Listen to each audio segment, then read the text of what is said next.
Welcome back to Consult Kriba. Last time, we learned that Incoterms are the rules for who pays and who is responsible at each step in export. Now let's see which Incoterm to choose, and what can go wrong if you pick the wrong one. Let's start with a quick rundown of some Incoterms you'll hear all the time. EXW, ex-works. You finish your work at your factory. The buyer has to come, pick up the goods, and handle everything. It's easy for you but hard for many buyers, especially if they are new or far away.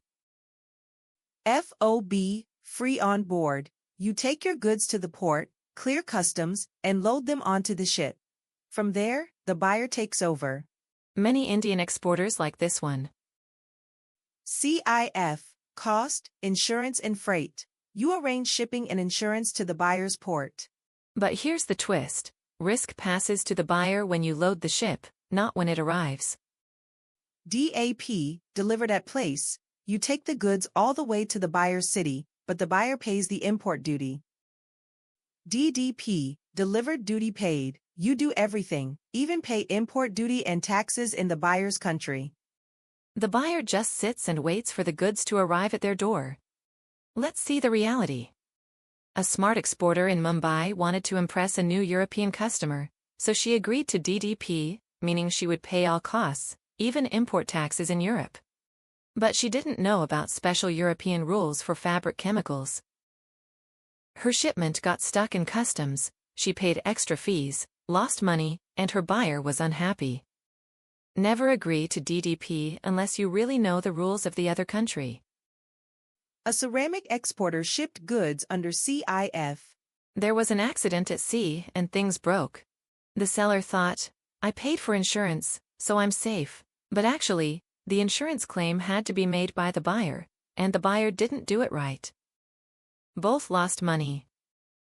Always check who will handle insurance claims under CIF, and tell your buyer how to do it.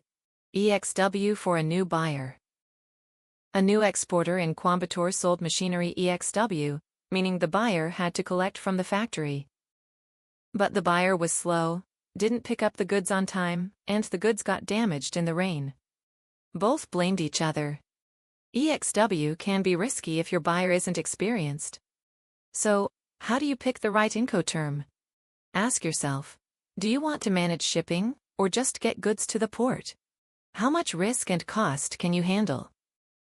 If you're new, start simple, like FOB. If you want to impress buyers and can handle it, try CIF or DAP. Does your buyer want a certain Incoterm? If so, price your product for that term, but don't forget any costs. Pro tip, always prepare prices for at least two Incoterms, like FOB and CIF, so you will have options. As a best practice, refer to the market practice for your particular sector. Remember, your choice of Incoterm will affect the paperwork and payments. Get it wrong, and your payment may get blocked or your goods delayed. At Consult Kriba, we help exporters calculate the right prices and prepare all the documents, so there are no surprises. Our reverse sourcing method makes sure you know the safest and smartest way, step by step. Each Incoterm has its own rules for customs, documents, and risk. Choose wisely and always communicate with your buyer. In our next video, we'll show you a step-by-step plan for using Incoterms in your business. And how our reverse sourcing method makes compliance easy. Want to export with zero headaches? Stick around. For tools and expert support, visit consultkriba.com.